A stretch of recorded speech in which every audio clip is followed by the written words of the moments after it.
Welcome to A Little Bit Radical, a business podcast from Standing on Giants. I'm Rob, your host.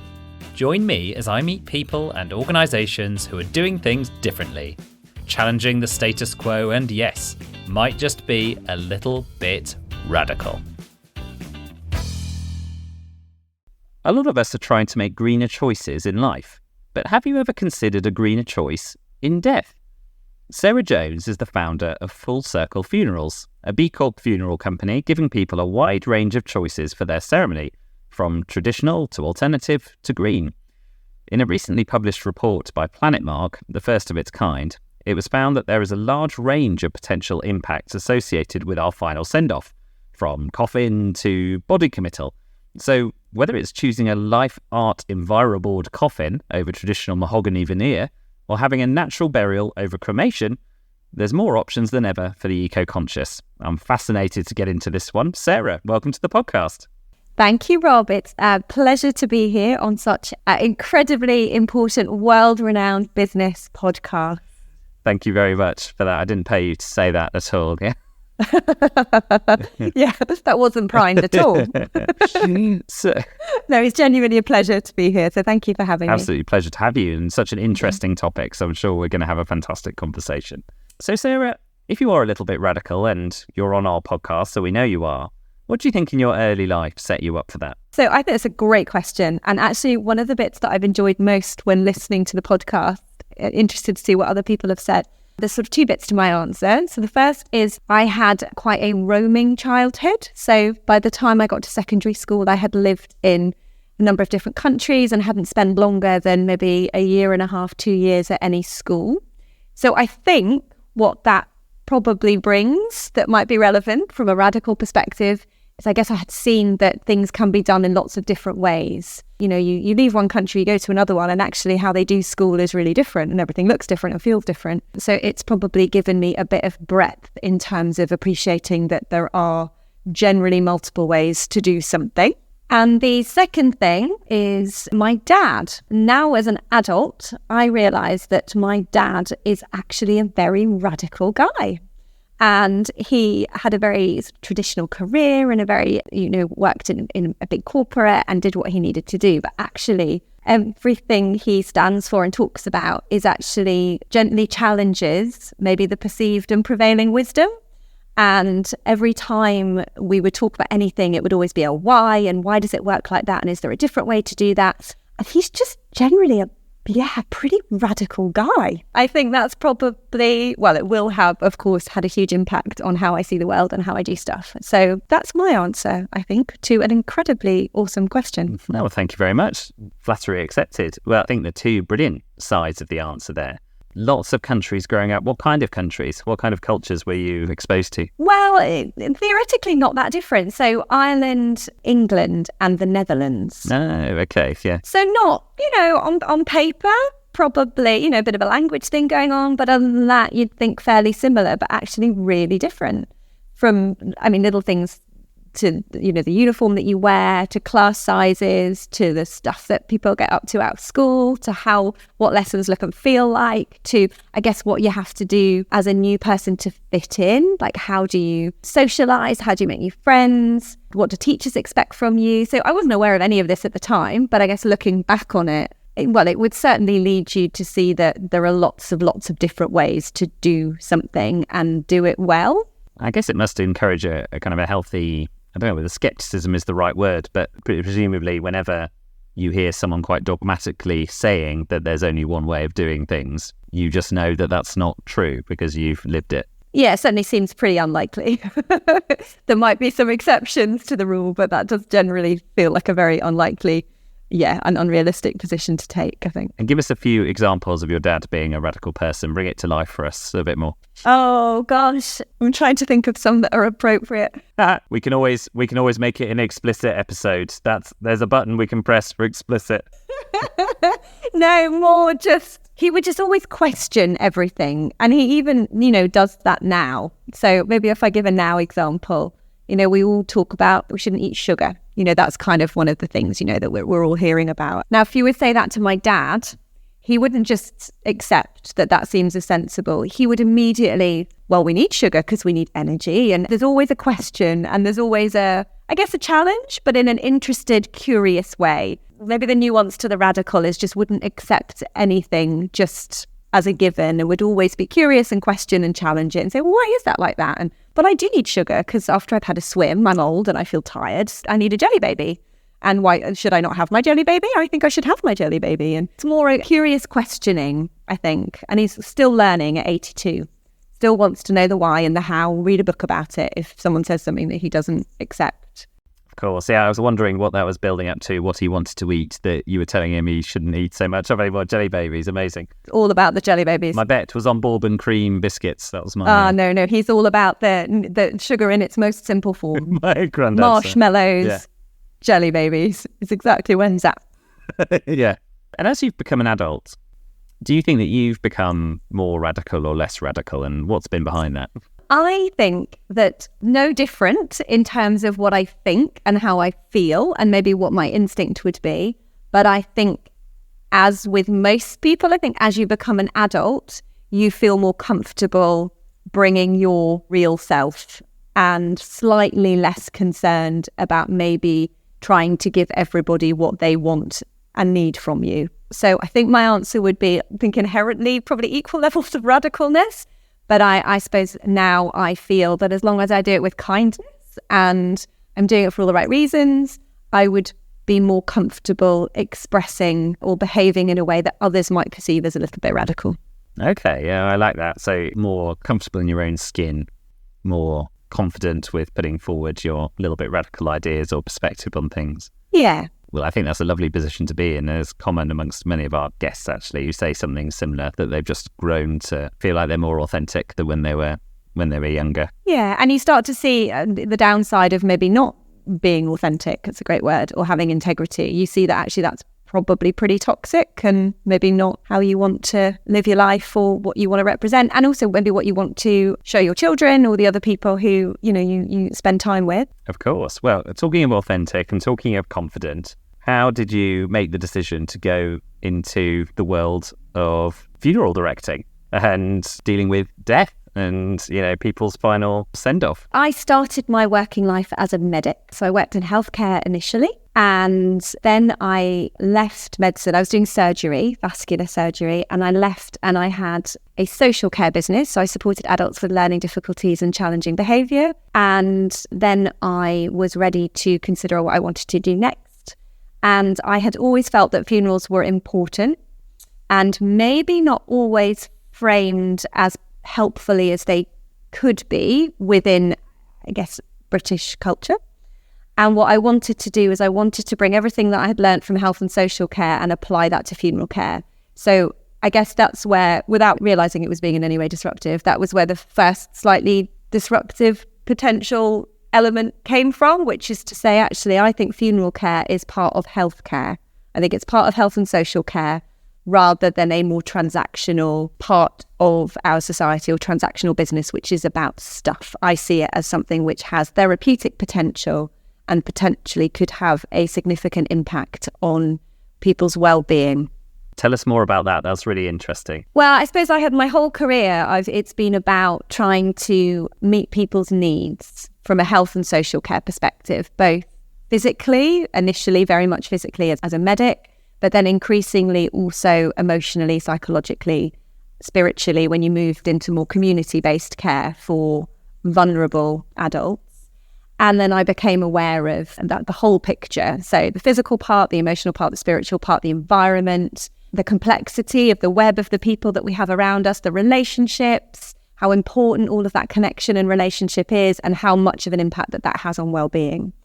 And to my mind, the same applies in funeral care. So there are two people that we're looking after. We're looking after the person who has died and we're looking after them physically. And I see that very much as a care-based, we follow care-based principles to do that.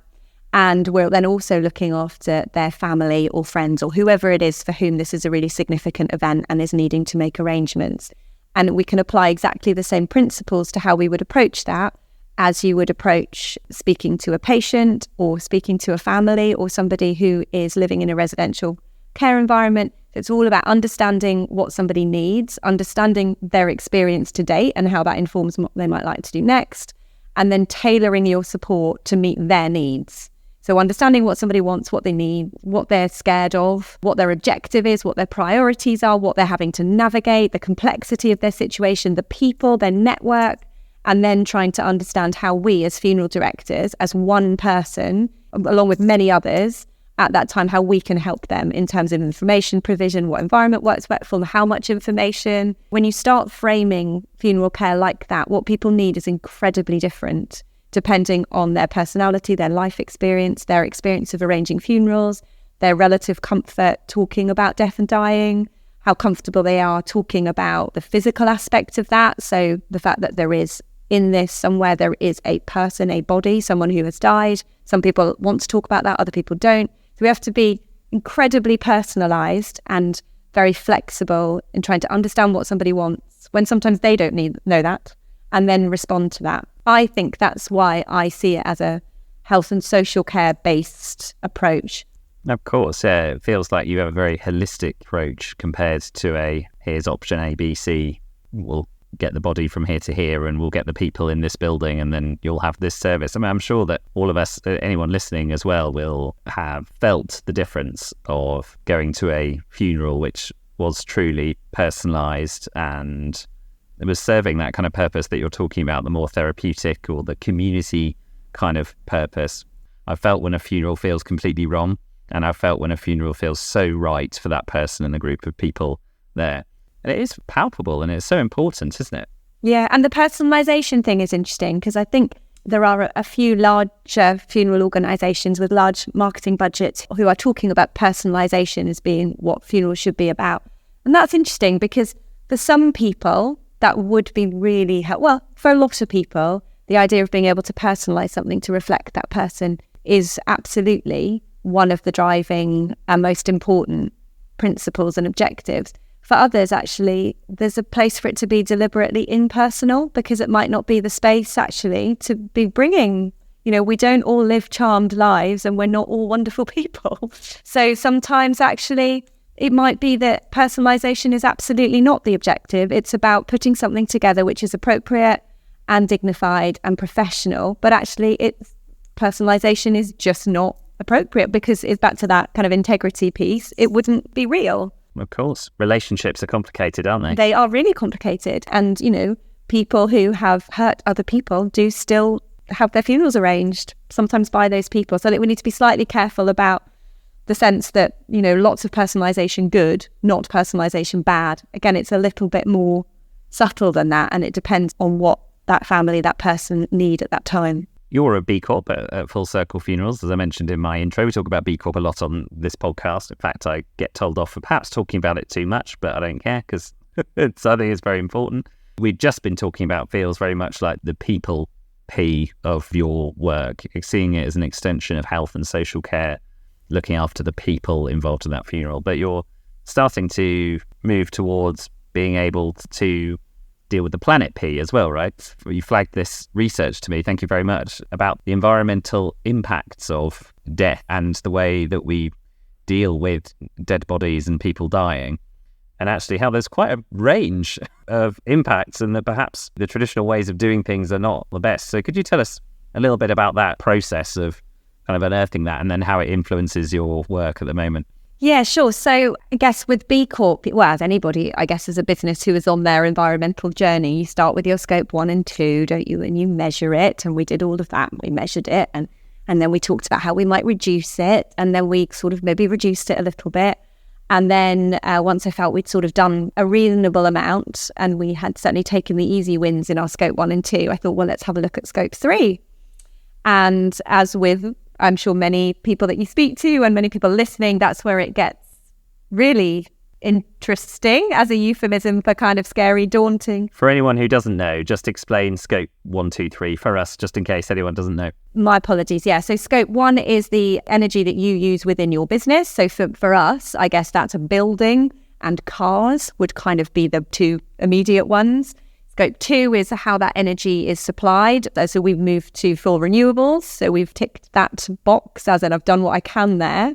And then scope 3 is your supply chain, so everything that happens outside of your organization. So it took me quite a while to try and wrap my mind around how to understand what my supply chain looked like, how to calculate. It's pretty hard, in my opinion, as I'm not an expert in sustainability by any stretch. But what I did realize is that actually the biggest things in my supply chain are funeral related items or services, which is probably quite obvious, but bear with me as a layperson trying to work it all out. So, for example, by far the biggest thing in my supply chain for a pound per pound perspective would be cremation. So 77-ish% of people in the UK choose flame cremation as their funeral choice. So therefore it makes sense that for me, that's the thing that Full Circle spends in its supply chain most money on, arranging those cremations and then paying for those cremations on behalf of the people that we support. So for us, that's the local authority. And then we start having other funeral related products. And then we get down to sort of office supplies and the things that many people would have. But the really big bits were the choices people make for their final committal, or body disposal, which would be the term that the industry currently uses, which is not a very gentle term. But so we've kind of gone for committal instead because that feels a little bit more gentle, and coffins. So then when I started to try and consider how I might reduce some of my scope 3, I realised that there isn't any data. So there was no data telling me which coffin, for example, had the lowest environmental impact. And there wasn't really reliable data on which of the current body committal methods actually were better for the environment. There was a sense that we might know, but there wasn't any data. And increasingly, as with many industries, there were people making claims about their product or their service, saying it was the best. Back to my dad, you think, really? Well, where's the data? Is this true? Are you sure? How do you know that? That's a really interesting claim. And the other guy said the same thing about their thing. And so I thought, we are very small, but it didn't feel like anybody else was doing this.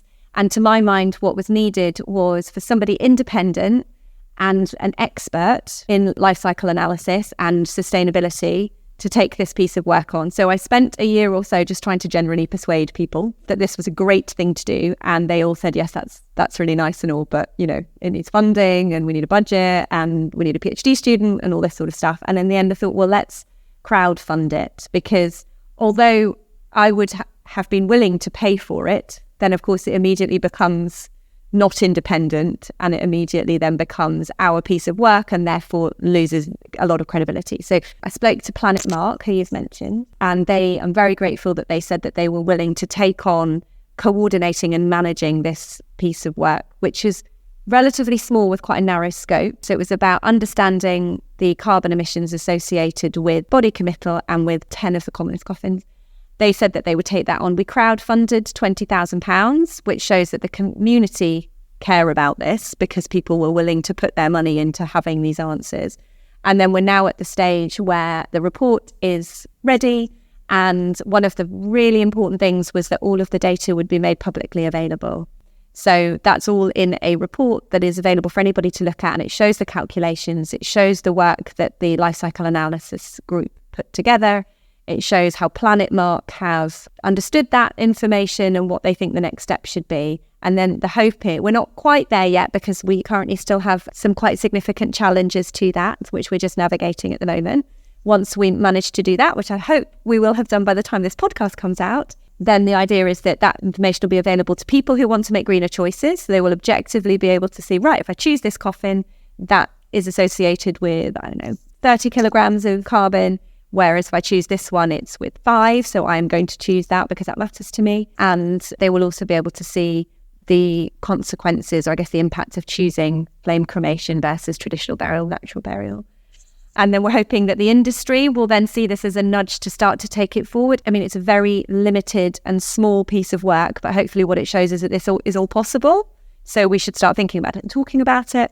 And then the third thing is hopefully what this will mean is that at some point a regulator, of which we currently don't have one, so funeral care is unregulated, there's no code of practice, no national minimum standard, but at some point we will probably get a regulator that they could maybe use this to think about how there could be some structural changes to funeral care to make it more sustainable.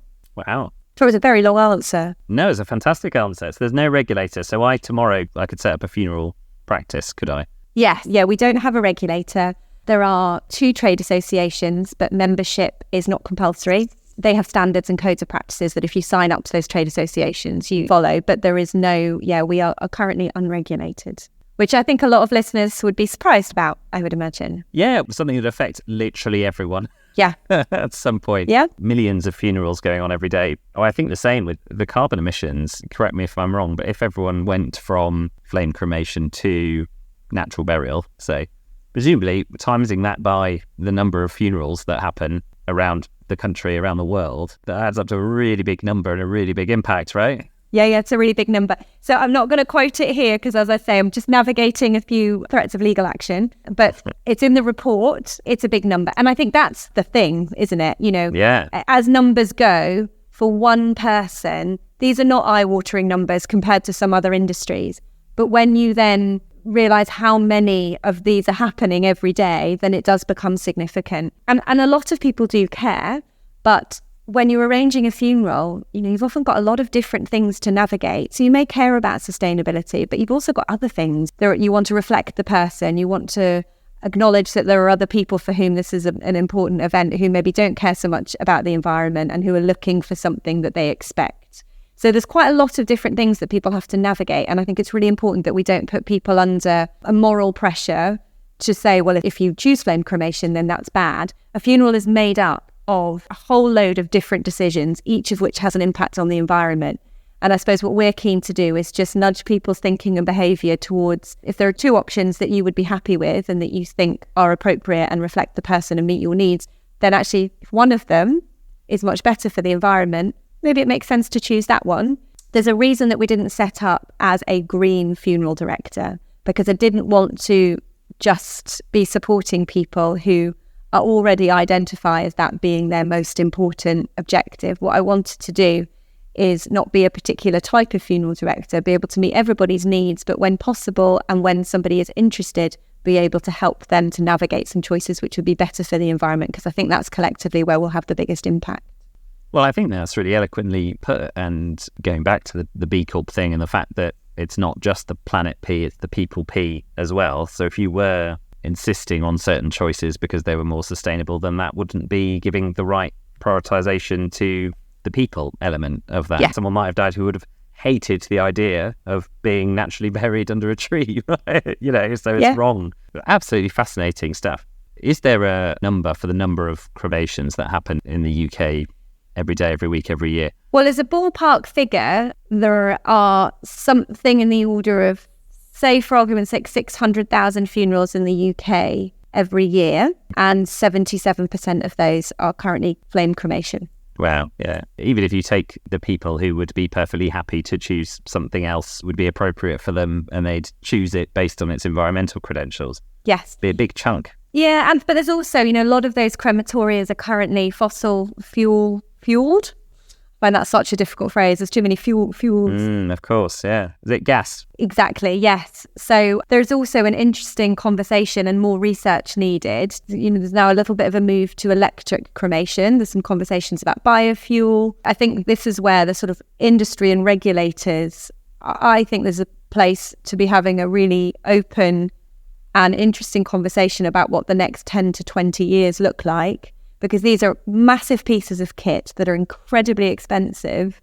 And actually, from a structural perspective, with some regulation and some guidance and maybe some funding and support, what do we want to move to? I think asking the general public to make these changes when there aren't really viable or lots of viable alternatives feels like a small part of it. But we also need to be talking about how we restructure the industry over a longer term with support and funding and better research to inform those decisions. Do we think that flame cremation fueled by renewables is the way to go? Do we think biofuels are the way to go? Are we saying all flame cremation is bad because of the air pollution? We don't really know those answers yet. And what I was hoping to do with this research is not say, look, we have the answer, but to say, look, we're really small. Some of you guys are really big and the community funded this, so people care.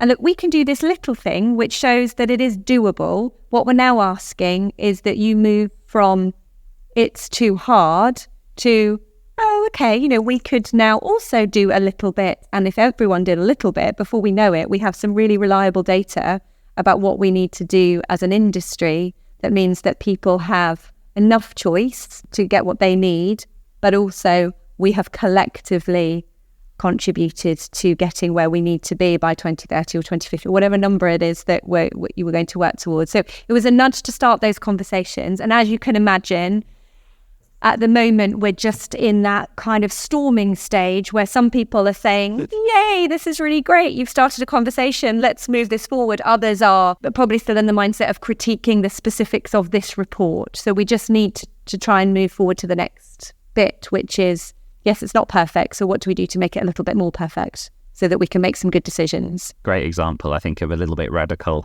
piece of action, commissioning this research and trying to drive your industry forward despite your size is like the definition of the podcast, really. So congratulations. I'd like to ask a slightly more left field question now to wrap up the work section.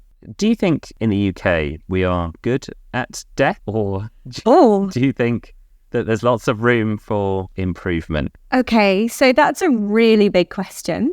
Yeah, so, and I guess, are you talking about the process of dying? Are you talking about what happens afterwards? Are you talking about how we talk about it? I'm going to do that annoying thing where I just change the question slightly and answer that, and then you can tell me off if that doesn't work. So I think what we could be better at is talking about death, dying and bereavement more openly with each other in general. And that's something that we work quite hard to try and support. So in the industry, it's called death literacy, which I appreciate is a very kind of industry specific Great, phrase. love it. And I'm not really talking about around the time that somebody is dying. I'm talking about generally. Right. I think that would be really helpful. And I think if we had communities and relationships where we were just a little bit more open to acknowledging that people die, and that's really hard, and people experience bereavement, and that's hard. Actually, we want to show up for people and we want to be there.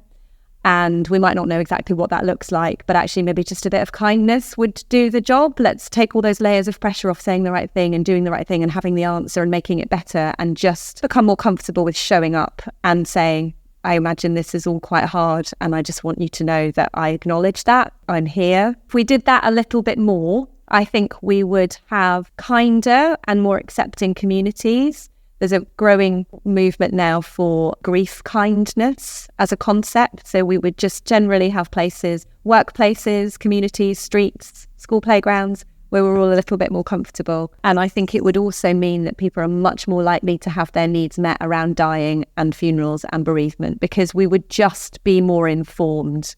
Knowledge is power, isn't it? And if we talked about it a little bit more, we would just be more knowledgeable about a subject. We would know what grief looks and feels like. So when it happens to us, we wouldn't be surprised when we have some pain, physical pain, or we might not be surprised when one day we're okay and the next day we're really not okay. We would just be much better informed for ourselves and be able to show up for other people. And fundamentally, most of it really is about the basic principles of kindness, compassion, relationships, connection, showing up for people. So if I had a magic wand and I could make us better, rather than criticizing where we are now, if I could make us better, it would be that everybody was a little bit more accepting of the fact that it's going to happen, and therefore a little bit more comfortable talking about it. And I think we would all end up happier as a result. We would be more grateful. We would be more aware of the beauty in the smallest moments. We would be more appreciative of the time we have and the people that we're with. And we would also be able to show up for people that we care about when they need us. I think that's fantastic, Sarah. Thank you for sharing that. I think that's a good principle around many moments in life, not just death. Actually, as the father of a young child, a lot of what you were saying resonated with me around birth, actually, and how little you realise you know about the process of birth and raising a child before it's happening to you. And I imagine exactly the same happens in death quite often, that you know very little about, what actually happens when someone is, in those final stages of their life and afterwards. I'm going to make it a point to have a few conversations, I think, about. There's a wonderful lady called Catherine Mannix on that. She's certainly done a BBC Bite Size. She's managed to get into some really public spaces, and she talks a lot about the normal process of dying. And that's exactly her argument. If we all knew what normal dying looked like, we would be much less frightened, and we would know how to be there, what is right for us and is right for that person. So she has managed to articulate that in a way that I think is generally very, very powerful and empowering for people, because for most of us, all you see is what you see on the telly. And, the telly doesn't show you normal, slow, gentle death. That's not dramatic enough. It's like intensely dramatic or not covered at all, right? Yes. Yeah, exactly. And what she brings is actually, for the majority of people, this is what that looks like, and this is how you can be there. And actually, it can be very different and much less frightening than what you think. And I suppose we're sort of trying to do something slightly similar with funerals and say, this isn't just something that you get through. This is actually something that we can help you to get what you need and do a little bit of emotional labouring. So work out actually what kind of gifting do you want to do, what might feel right. And the amount of people who contact us afterwards and say, I have no idea if this is strange, but that was a really great day. That really worked and that was great. And I'm super proud of what I created. And that's the key. They created it. We didn't tell them what they should do or how to not mess it up. But they created it. And sometimes people need reminded of that actually it was their creation. All we did was ask the questions, give them some information, and then help them put it together. And then, as you said, turn up with the right stuff at the right time on the day.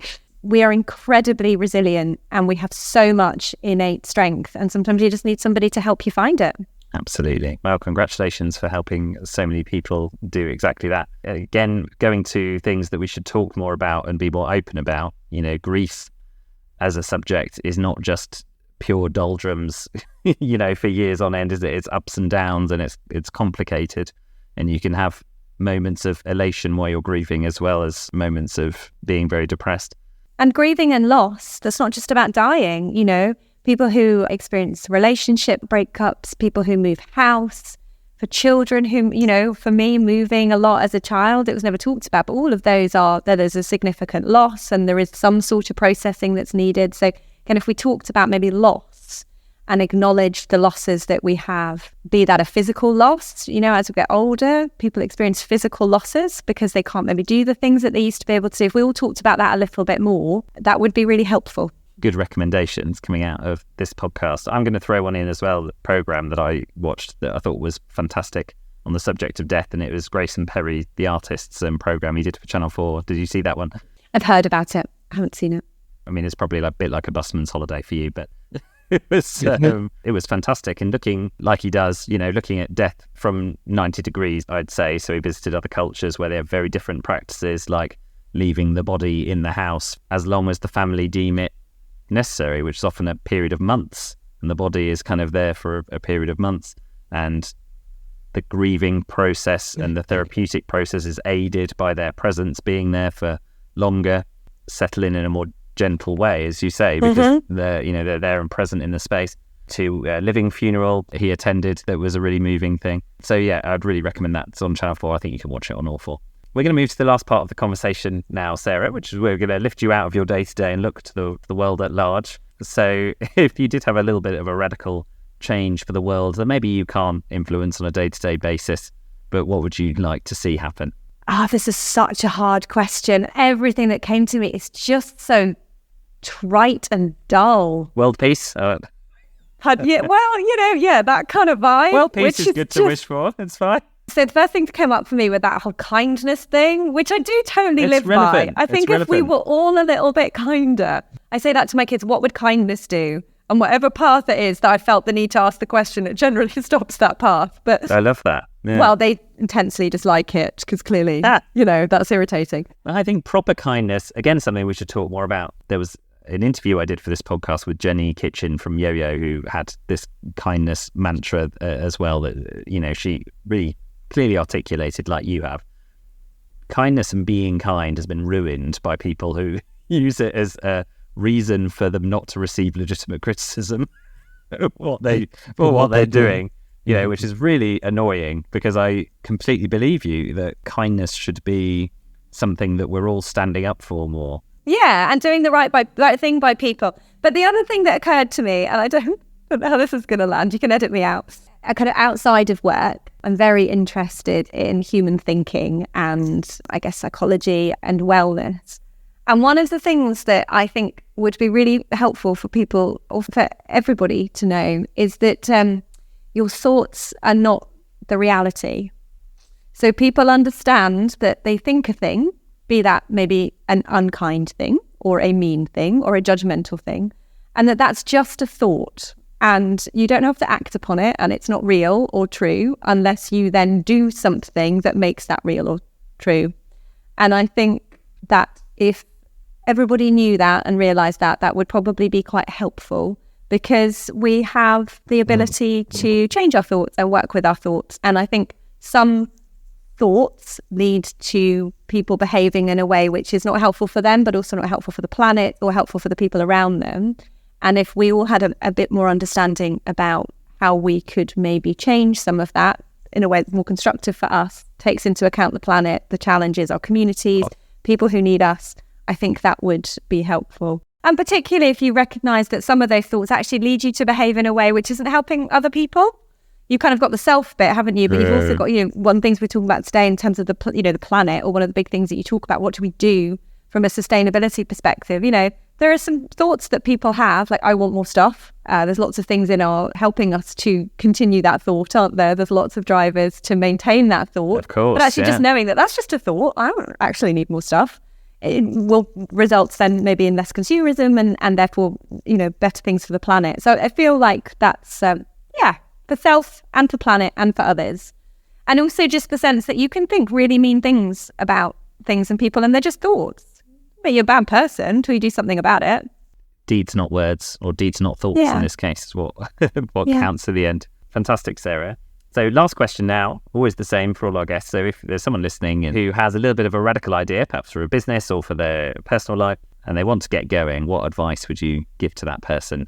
Okay, so my advice is to surround yourself with at least one or two people who are your biggest advocate and your biggest critic. Because what they will do for you, they'll have your back, and you will trust and believe that. So you'll know that everything is coming from a place of support, but they will also challenge you on what it is that you are proposing to do. And that will either help you to make it better and therefore more likely to succeed and land well, certainly help you to think it through a little bit better, but they might also show you if there's bits of it that doesn't work.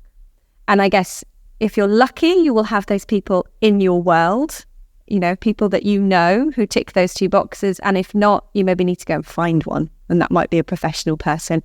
But I think that combination is an incredibly important combination to have around you. Fantastic advice. Sarah, thank you very much for joining us today on the podcast, and look forward to speaking to you again soon.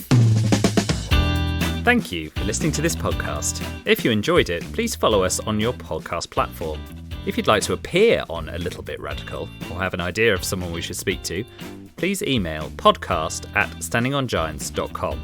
Or get in touch with me on LinkedIn. You can search Rob Fawkes or search Standing on Giants and you'll find me there. Thank you very much, and speak to you next time.